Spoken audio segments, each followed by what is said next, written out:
अस्सलाम वालेकुम, I hope you all are well.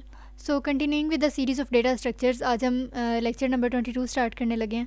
सो इसमें हमने ओवरऑल देखना क्या है, केसेस ऑफ रोटेशंस जो हमने प्रीवियस चैप्टर में डिस्कशन की थी, लेकिन हमने दो केसेस पर बात की थी, यानी कि सिंगल राइट और सिंगल लेफ़्ट पर। ठीक है, तो यहाँ पे दो जो मज़ीद केसेस हैं, दैट इज़ लेफ़्ट राइट और right left double rotations, case 2 and 3, इसको मज़ीद डिटेल में डिस्कस करना है। And last but not the very least हम जो है वो C++ कोड करेंगे स्टडी किसका, AVL इंसर्ट मेथड का। ठीक हो गया। अच्छा जी, अब अगर इस पैराग्राफ को रीड आउट करें तो वो कह रहे हैं कि सिंगल रोटेशन यानी कि सिंगल राइट और सिंगल लेफ़्ट रोटेशन तब आपके लिए इनफ थी जब आपने एक लाइक फॉर एग्जांपल ये एक आपने ट्री बनाया, इसके रूट नोड के लेफ़्ट साइड पे एक चाइल्ड था, एक नोड था, और आपने उसी के लेफ़्ट में जाके इंसर्ट कर दिया, तो वो लेफ़्ट लेफ़्ट केस बन गया। ठीक है, तो उसमें सिंगल रोटेशन काफ़ी थी। इसी तरह आपके पास जो है अगर राइट चाइल्ड का राइट नोड बना के आपने कोई नया इंसर्ट किया तो भी एक रोटेशन काफ़ी थी। लेकिन वो कह रहा है कि कोई सिचुएशन, कोई सिनेरियो आपके पास ऐसा अपीयर हो सकता है जिसमें क्या हो कि सिंगल राइट रोटेशन जो है वो फ़ेल हो जाए। अब ये कौन से दो केस हैं फ़ेल हो जाने के, केस 2 और केस 3। ठीक है, अच्छा जी, अब यहाँ पे मैंने आपको पहले भी बताया था कि हमारे हैंडआउट्स में क्या है कि लाइक न्यूमेरिकल वैल्यूज़ नहीं हैं, जैसे अब ये K1 K2 इस तरह से सब्सक्रिप्ट्स और XYZ अल्फ़ाबेट्स, ये सब कुछ जो है इससे ज़्यादा शो करवाया हुआ है। ठीक है, तो हम इसको न्यूमेरिकल उस फॉर्म में देखते हैं ताकि एग्ज़ाम्स में अगर हमारा जब ये आए शॉर्ट या लॉन्ग क्वेश्चन में तो इजीली जो है वो हमसे सॉल्व हो जाए। अच्छा, अब इसमें पहले जो दो केसेस हैं राइट रोटेशन और लेफ़्ट रोटेशन, ये बेसिकली हमने प्रीवियस चैप्टर में इसको डिस्कस किया था, लेकिन यहाँ पे इसका हम ओवरव्यू देख लेते हैं। अच्छा, अब ये देखें फॉर एग्जांपल आपके पास जो है वो डेटा दिया गया आपको 6, 7 और 8। अब हमने इसका AVL ट्री बनाना है। ठीक है, अब AVL ट्री में अब मैंने आपको बताया था कि क्या करना है कि आपके पास पहला डेटा एलिमेंट कौन सा है, 6, तो अब 6 को बना दें रूट नोड। अगला कौन सा है, 7। अब 7 की वैल्यू कंपेयर करें 6 से छोटी है या बड़ी, अब डेफिनेटली बड़ी है, तो आप इसको राइट चाइल्ड बना दें, ये बन गया राइट चाइल्ड। ठीक हो गया। अब नेक्स्ट है 8, तो अगेन 6 पे पहले देखेंगे ग्रेटर दैन, तो राइट साइड पे चले जाओ। अब 8 को दोबारा 7 से कंपेयर किया, ग्रेटर दैन, तो अगेन राइट साइड पे चले गए। ठीक हो गया। यहाँ पे ये जो 0, 1, 2 लिखे हुए हैं ये बेसिकली मैंने लेवल्स लिखे हुए हैं। ठीक हो गया। अच्छा जी, अब यहाँ पर देखें कि अब फॉर एग्ज़ाम्पल जो नोड हमने सबसे आखिर में इंसर्ट किया होता है ना, हम वहाँ से उसका बैलेंस चेक करना शुरू करते हैं। तो जब 8 का हमने बैलेंस चेक किया तो ना लेफ़्ट है ना राइट, तो 0 - 0 0, यानी कि AVL की कंडीशन ठीक है। क्यों? क्योंकि AVL कहता है कि आपका जो बैलेंस ऑफ अ नोड है वो 0, 1 या -1 होना चाहिए, इससे चेंज कोई वैल्यू आपके पास नहीं होनी चाहिए। अब लाइक इसका ठीक है ना AVL ट्री की कंडीशन के अकॉर्डिंग, अब इससे ऊपर यानी कि 7 पे आ जाए। अब इसका इस साइड पे 0 और इस साइड पे एक नोड है तो 1 हो गया, तो 0 - 1 = -1। ठीक हो गया, ये भी ठीक है। अब इससे ऊपर जब हम जाएंगे तो ये 0 माइनस, यहाँ पे दो वैल्यूज़ हैं तो 0 - 2, यानी कि इसका बैलेंस जो है वो -2 है, तो हमें पता चल गया कि इस नोड में आ रहा है इशू। अब आपने क्या करना है कि जब आपको पता चल गया कि किस नोड में इशू आ रहा है, तो आपने यहाँ से, जैसे मैंने यहाँ पे लिखा हुआ है राइट राइट, आपने इस तरह से मेंशन कुछ कर देना है निशानी के तौर पर। अब देखें 6 और 7, लाइक 7 6 का राइट चाइल्ड है, लेफ़्ट राइट है, तो मैंने यहाँ पे राइट लिख दिया।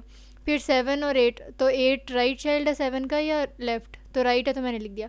ये है राइट राइट अनबैलेंस। ठीक है, अब राइट राइट अनबैलेंस में क्या होता है कि आपने लेफ़्ट रोटेशन करनी होती है। कहने का क्या मकसद है कि आपने एंटी क्लॉकवाइज मूव करना होता है, और जब हम एंटी क्लॉकवाइज मूव करेंगे इस डायरेक्शन में, जो एरो हेड से इंडिकेट किया हुआ है, तो 7 जो है वो रूट नोड बन जाएगा और 6 और 8 जो है वो उसके चाइल्ड बन जाएंगे। ठीक हो गया। नेक्स्ट है जी आपके पास राइट रोटेशन। अब देखें मैंने जैसे आपको बताया था कि सिंगल राइट और सिंगल लेफ़्ट तब होती हैं जब हम रूट के राइट में ऐड कर दें या रूट के लेफ़्ट में कर दें। तो जब राइट राइट या लेफ़्ट सिचुएशन आपके पास अनबैलेंस की आती है तो एक ही रोटेशन काफ़ी होती है। ये आपने MCQ के पॉइंट ऑफ व्यू से भी याद रखना है। ठीक हो गया। अच्छा, अब नेक्स्ट है आपके पास राइट रोटेशन। अब बेसिकली देखें राइट रोटेशन में हो क्या रहा है कि आपके पास डेटा एलिमेंट्स दिए हुए हैं 7, 6, 5, सेम उसी पैटर्न पे जैसे आपने लेफ़्ट रोटेशन वाला केस जो है इसका AVL ट्री बनाया था, ये आपने पूरा बनाया। एक एक करके नोड्स का बैलेंस चेक करते जाएं। जब हमने लेफ़्ट मेंशन कर दिया तो आप एक क्लॉकवाइज रोटेशन करें, क्योंकि राइट रोटेशन में क्लॉकवाइज डायरेक्शन होती है। ठीक है, तो इससे क्या होगा, ये आपके पास केस आ जाएगा। ये तो थी बात आपके पास पहली दो सिंगल रोटेशंस की जिनका हमने क्विक रिव्यू लिया था। ठीक हो गया। अच्छा जी, अब आपके पास नेक्स्ट जो हम केस स्टडी करने जा रहे हैं वो बेसिकली है फर्स्ट सेकंड केस है लेफ़्ट राइट डबल रोटेशन। अब इसमें आपने क्या याद रखना है लेफ़्ट राइट डबल रोटेशन में कि यहाँ पे देखें आपके पास लेफ़्ट राइट डबल रोटेशन। सबसे पहले तो आपने ये याद रखना है कि लेफ़्ट राइट डबल रोटेशन तब चाहिए होगी डेफिनेशन के मुताबिक जब रूट नोड का होगा तो लेफ़्ट चाइल्ड और आप उसके राइट में इंसर्ट कर देंगे। कहने का क्या मकसद है कि रूट नोड अब ये 10 है ना, तो इसका लेफ़्ट चाइल्ड है 8 और मैंने इसके रूट लाइक राइट पे सॉरी जो है मैंने 9 को ऐड कर दिया। तो जब आप रूट नोड की लेफ़्ट साइड पे लेफ़्ट चाइल्ड के राइट सब ट्री में कुछ ऐड करेंगे तो तब होगी लेफ़्ट राइट डबल रोटेशन। ठीक हो गया। अच्छा, अब इसमें हमने बेसिकली करना क्या है। फॉर एग्जांपल आपके पास ये डेटा दिया हुआ है। अब पहला एलिमेंट क्या है 10, इसको रूट बना दें। फिर 8, इसको कंपेयर किया, छोटा था तो लेफ़्ट चाइल्ड बना दिया। फिर 9, तो फिर अगेन 10 से स्टार्ट करें, लाइक 10 9 से छोटा या बड़ा, तो 9 कम है ना, तो इसलिए लेफ़्ट साइड पे आ गए। फिर 8 आ गया। अब 8 से कंपेयर करें, अब 8 से 9 ग्रेटर देन था या लेस देन, 8 लेस देन था और हमने क्या ऐड करना है, हमने तो 9 इंसर्ट करना है। ठीक है, तो 9 जो है वो ग्रेटर देन है ना 8 से, तो आप इसकी राइट साइड पे आ जाएं। तो ये आ गया राइट साइड पे। अब मैंने आपको बताया था कि जब हम कोई एवीएल ट्री में एलिमेंट्स इंसर्ट कर रहे होते हैं 1 बाय 1, तो हम बेसिकली क्या करते हैं कि जो सबसे एंड पे आपने एलिमेंट इंसर्ट किया होता है ना, मतलब हर एलिमेंट ऐड करके और फिर हम चेक करते जाते हैं उसका बैलेंस। यहाँ पे वो आपने एलिमेंट्स ऐड कर दिया। अब 9 का बैलेंस चेक करें, ना यहाँ पे कोई चाइल्ड ना यहाँ पे, तो 0 माइनस 0 इक्वल्स 0। अब इससे ऊपर आ जाएं 8 पे, तो ना इधर कोई लेकिन इधर 1 है, तो 0 माइनस 1 इक्वल्स -1। अब इससे ऊपर चले जाएं तो यहाँ पे हैं इसके लाइक 10 के लेफ़्ट में कितनी हाइट है 2 और यहाँ पे है 0, तो 2 माइनस 0 इक्वल्स 2। तो इसका मतलब है कि इस वाली डायरेक्शन में जो है वो आपके पास अनबैलेंस क्रिएट हो रहा है। ठीक है, अब ये तो हमें पता चल गया, लेकिन क्योंकि ये लेफ़्ट या राइट नहीं है तो इसलिए single rotation will not work out, तो यहाँ पे आपको डबल रोटेशन करनी पड़ेगी। अब आपने ये कैसे देखना है कि भाई राइट लेफ़्ट है या लेफ़्ट राइट है।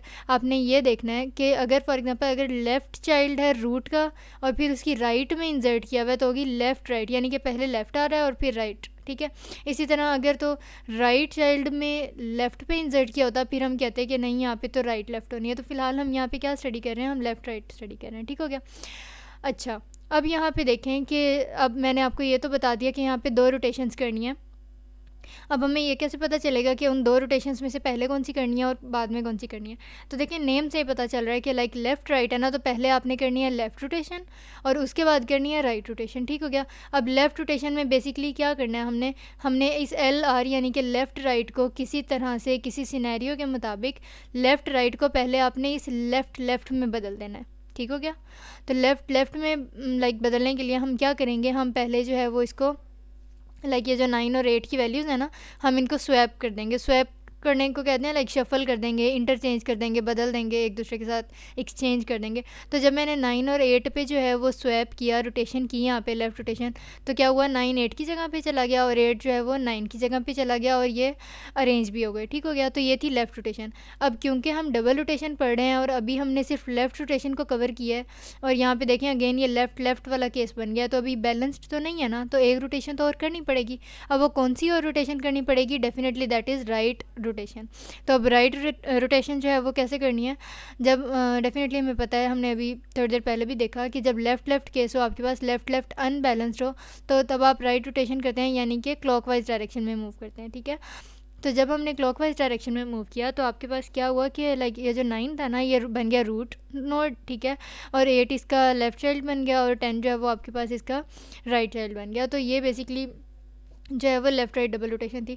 अगेन मैंने इसको हैंडआउट्स के पॉइंट ऑफ व्यू से ज़्यादा इसलिए नहीं करवाया, और आप भी इसको एक बार वैसे ऑब्जेक्टिव के पॉइंट ऑफ व्यू से रिवाइज़ कर लीजिएगा, लेकिन इसके शॉर्ट और लॉन्ग में जो है वो ये जिस तरह हैंडआउट्स में एग्जांपल्स दी हुई है ना, इनका ऐसा कोई कंसर्न नहीं है आपके सब्जेक्टिव पेपर से। आपके शॉर्ट और लॉन्ग में इस तरह का कभी नहीं आता, उसमें न्यूमेरिकल वैल्यूज़ दी होंगी और उसमें बताया होगा। फॉर एग्ज़ाम्पल जैसे यहाँ पे है आपके पास, फॉर एग्ज़ाम्पल यहाँ भी वैल्यूज़ नहीं है प्रॉपर, ये देखें।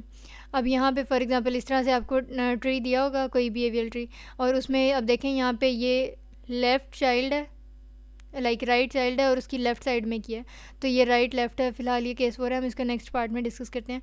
लेकिन कहने का मकसद ये है कि पेपर में इस तरह से आता है कि आपको फॉर एग्जांपल ये ट्री दिया होगा और कहेंगे कि फॉर एग्जांपल अगर हमने 5 का चाइल्ड बनाना है, कोई इंसर्ट करना है, तो क्या सीन बनेगा, या अगर 1 में कुछ ऐड करना है तो कहाँ पे अनबैलेंस आएगा। तो सिंपल आपने बैलेंस ऑफ नोड्स जो है वो फाइंड करना है और फिर देखना है अगर 0 1 या -1 में से कोई वैल्यू होती है तो वेल एंड गुड, आपने कहना है कि एवीएल ट्री है और बैलेंस्ड है, और अदरवाइज़ आपने कहना है दैट ये जस्ट एक बाइनरी सर्च ट्री है, एवीएल ट्री नहीं है।